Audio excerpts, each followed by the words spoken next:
Company rules expand, company का फैलता हुआ शासन।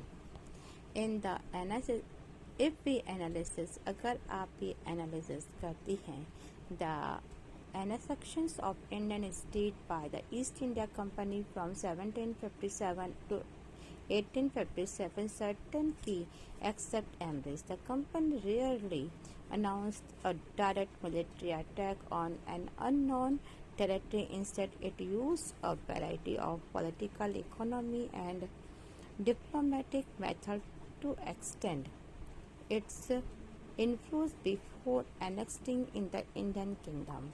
कि यदि हम 1757 से लेकर के 1857 के बीच की ईस्ट इंडिया कंपनी के द्वारा इंडिया के स्टेट के कब्जे के प्रोसेस को देखें तो हमें कुछ इम्पोर्टेंट बातें सामने आती हुई दिखाई देती। ये किसी अनजान इलाके या कंपनी से सीधे ही सैनिक हमला प्राय नहीं किया गया है। इसमें किसी भी इंडियंस की रॉयल्टी या टेरिटरी को अधिग्रहण करने से पहले अलग अलग पॉलिटिकल, इकोनॉमी और डिप्लोमेटिक साधनों का इसमें इस्तेमाल किया गया है। After the battle of Buxar 1764, the company appointed residence in Indian state. कि बक्सर की लड़ाई जब हुई थी 1764 के बाद में, द कंपनी ने इंडियन रियासतों के रेजिडेंट तैनात कर दिए थे, जो उनके अपनी खुद की ही सेना थी, रेजिडेंट सेना थी। For the commercial agent and their job was to serve and further the interest of the company. कि उनका काम कंपनी के हितों की रक्षा करना था और उन्हें आगे बढ़ाने का काम था।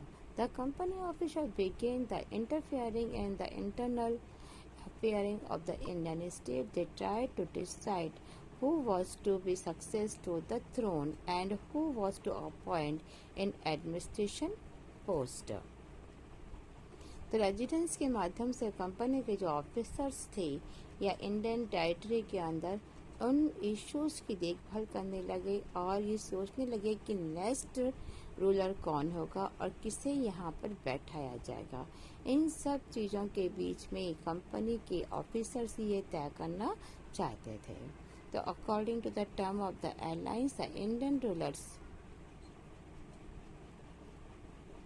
the throne, who was the appoint of the administration post, and sometimes the company forced the state into the subsidiary alliance. According to term of all alliance, Indian rulers were not allowed to have their independence arm and force. They were to be produced for the company, but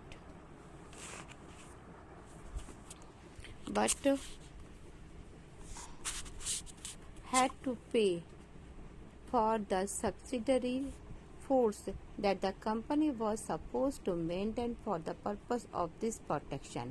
If the Indian ruler failed to make a payment and then part of their territory was taken away, a penalty.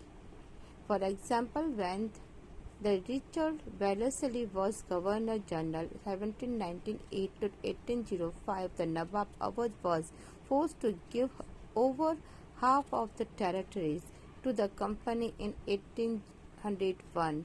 He was failed to pay for the subsidiary force. Hyderabad was also forced to cut territories in similar groups. Now, Buxar की लड़ाई के बाद में हमने ये देखा कि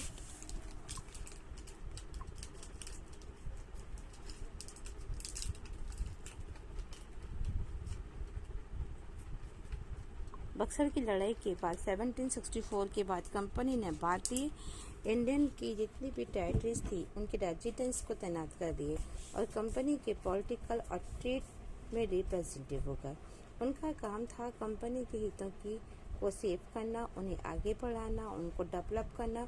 और रेजिडेंस के माध्यम से कंपनी के अधिकारी जो ऑफिसर्स थे उन्होंने इंडिया की टेरिटरी के भीतर ही मामलों के अंदर दखल देने लगे कि अगला राजा कौन बनेगा, किसे यहाँ बैठाया जाएगा और उससे किन चीज़ों से कंपनी के ऑफिसर्स तय करना चाहते थे और किस तरह की चीज़ें भी कंपनी के ऑफिसर्स करना चाहते थे। ये कई बार कंपनी ने रियायतों पर कुछ ट्रीटी की जिसमें साइन किए गए और जो कि रियासत की या जो गवर्नमेंट थी इसके बंदोबस्त को मान लेते थे और स्वयं उसे इंडिपेंडेंट मिलिट्री रखने का अधिकार नहीं रहता था, तो उससे कंपनी की तरफ से सुरक्षा मिलती थी।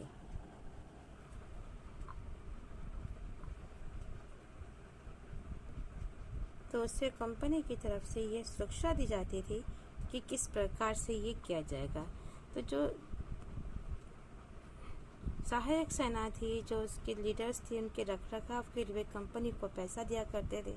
अगर इंडिया का रूलर, इंडियन रूलर या रकम अदा करने में चूक जाते तो उन्हें जुर्माने पर उनका इलाका कंपनी अपने कब्जे में ले लेती। फॉर एग्जाम के लिए Richard Wellesley governor general 1798 to 1805 था, ये उनका ड्यूरेशन है काम का। उस समय में नवाब को 1801 में अपना आधा इलाका, अपना आधा राज्य इंग्लिश गवर्नमेंट को सौंपने के लिए मजबूर होना पड़ा, क्योंकि नवाब सहायक सेना को पैसा अदा करने के लिए चूक गए थे।